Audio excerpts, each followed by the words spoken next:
Part 2 sa pag-break ng bagong ihawan ni Kuya Ranan mga Lodi Cakes. Hi! So kung matatandaan, una nating in-upload yung sisig portion ng ating video mga Lodi. Ngayon, yung chicken and nasal naman mga idol. Ngayon kung hindi nyo pa napapanood yung sisig portion ng video, pwede nyo panoorin muna bago nyo panoorin to. Maraming salamat! Hi! Ako si Kuya Ranan. Tambay ako, pero marami yung pangarap. Pangarap ko yung mama na walang ginagawa at kung paano gagawin yon, hindi ko pa rin po alam. At gaya nga na sinasabi ko mga Lodi, continuation to ng video yung ginawa ko sa pag-testing ng ating bagong piyesang dumating. Yung ating bagong barbecue grill and smoker galing sa Eater's Grill mga Lodi Cakes. At kung napanood nyo na yung unang video, at malamang masasabi nyo na sobrang solid nga yung bagong piyesang pinadala nila sa akin. Syempre dahil solid yung piyesa, solid din dapat yung mag-break-in. So naisipan ko dalawang putahe nga yung ginawa ko, sisig tapos chicken asal. Ito naman yung process ng paggawa ko ng chicken asal mga Lodi. Sundan nyo na lang sa video ha. Ayun, habang nanonood kayo dyan, may gusto lang akong pag-usapan at may gusto lang akong i-share sa inyo ng konti. Ito mga nakarang araw nga, marami nagtatanong sa akin at medyo dumadaan na rin sa newsfeed ko yung issue tungkol dun sa money garland sa graduation. Yung pagsasabit ng limpak-limpak na pera sa mga batang gumagraduate sa stage mismo. Ang dami nagsasabi na please daw, wag daw gawin yon kasi medyo insensitive daw dun sa mga bata na hindi kayang gawin ng magulang yung para sa kanila. So in short, wag daw yung gagawin sa harapan ng ibang estudyante kasi kumusta naman daw yung mararamdaman ng mga estudyante na may mga parents na hindi kayang gawin yun, na may mga parents na hindi kayang magsabit ng money garland sa kanila sa graduation. Alam nyo mga sabi ko, hayaan nyo sila. Hayaan nyo sila magsabit ng money garland nila kahit sa stage pa yan. Isa sa mga pinaka-importanting lesson ng boys, yung hayaan yung mga taong gawin yung gusto nilang gawin sa mga pera nila. Naman ata sila natatapakan, di ba? Kaya hayaan nyo sila. Kasi sa totoo lang, natawa ako doon sa sinabi nila na parang insensitive daw doon sa mga parents o kaya sa mga bata na hindi kayang gawin yon. Like, ha? Para nyo na rin lang sinabi na wag kaming kumain ng masarap kasi yung iba hindi kayang kumain ng masarap. Huwag kang bumili ng motor kasi yung iba hindi afford ng motor. Huwag kang magpaganda ng bahay kasi yung iba wala ngang bahay. Parang ganun yung siste. Dapat ang ituturo natin sa mga bata, huwag panghihinaan ng loob pag may nakikita nilang afford yung iba na hindi pa nila afford. Bagkus dapat gawin nilang inspirasyon yon para soon ma-afford din nila para sarili nila. Dapat tinuturuan natin sila maging malakas ang loob.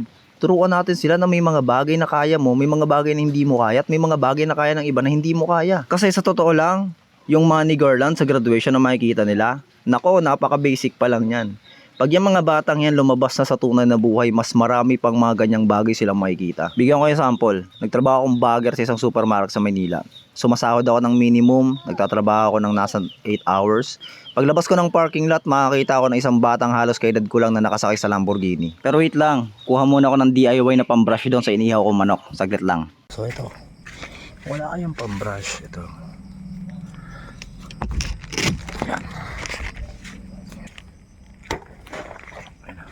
Ayan, nakakuha na ako. So nasa na ba tayo? Ayun, Lamborghini. Kaya siyang pasakay ng parents niya sa Lambo, pero ako hindi ko kayang pasakay ng parents ko sa Lambo. Ano ba dapat maramdaman ko? Pwede ko masabihin na huwag kayong magpapakita ng Lamborghini rito kasi masyado kayong insensitive sa mga katulad ko na hindi afford ng parents yung Lambo. Di ba hindi pwede? Katulad din ng sa money garland issue na yan mga Lodi. Hindi nyo pwedeng diktahan yung parents ng iba na wag ibigay yung mga kaya nilang ibigay sa mga anak nila kasi hindi kaya ng ibang parents na ibigay yon sa mga anak nila. Dapat yung gawin, turuan nyo yung mga bata sa murang edad na wag mainggit at makaramdam ng sama ng loob pag nakakita sila ng mga bagay na hindi pa nila afford ngayon. Bakit hindi nyo sila turuan na sa tamang determinasyon at pagsisikap, maaabot rin nila yon at magagawa rin nila para sa mga anak nila. Kung hindi man sa ngayon, kung hindi man para sa sarili nila, para na lang doon sa mga anak nila in the future. Diba? Mas okay ata yung ganon. Imbis makaramdam sila ng inggit o kaya sama ng loob, bakit di na lang nila gawing inspirasyon na soon? Maaabot nila yung ganon. Magagawa rin nila yung ganon. Ito lang reminder ko sa mga bata dyan, sa mga magulang at sa lahat na rin ng teachers. Hindi po yun yung essence ng graduation, yung mga money garland na yun. Ang pinaka-essence ng graduation, hindi yung mga marireceive mong regalo kung ano nung pabungga ang handaan. Ang essence ng graduation is yung pagkuha mo ng diploma mo. Yun yung pinaka-essence nun. Yung buong katotohanan na sa dami ng challenges, sa dami ng hardships, sa ilang taon mo na pagbubunot, pagsisikap sa pag-aaral, na kaya mong tapusin. Yun ang pinaka-essence nun. Hindi yung kung anong marireceive mo pag graduation mo, hindi ganun yun. Mga bata naman dyan, sige, hindi afford ng parents nyo yung money garland kasi hindi nga naman kayo mayaman. Ito na lang ang lagi nyong tatanda na iisipin. Yung buong katotohanan pa lang na nakaya mo makipagsabayan at nakaya mo tapusin yung ilang taong challenges sa school at nakapagtapos ka kahit yung katotohanan ni sobrang limitado yung resources mo, yung palang dapat masaya ka na eh. Yun na yung pinaka-garland mo eh. Pumasok ng kulang, pumasok ng walang-wala pero kinaya hanggang sa dulo. Yun na yung pinaka-award mo, hindi mo na kailangan ng money garland na yan. Ako na magsasabi sa inyo, training niyan para sa tunay na buhay. Kasi sa tunay na buhay, nako, Minsan lalaban ka ng walang-wala, pero susubukan yung determinasyon mo kung kakayanin mo hanggang sa dulo. Laging tatandaan, may mga bagay kang kaya na hindi kaya ng iba at may mga bagay na kayang iba na hindi mo kaya. So yun lang, congratulations nga pala sa lahat ng bagong graduate, especially sa mga bagong graduate ng college. Congrats, nakagawa kayo ng isang bagay na hindi kayang gawin ni Kuya Hernan. Wala akong diploma eh.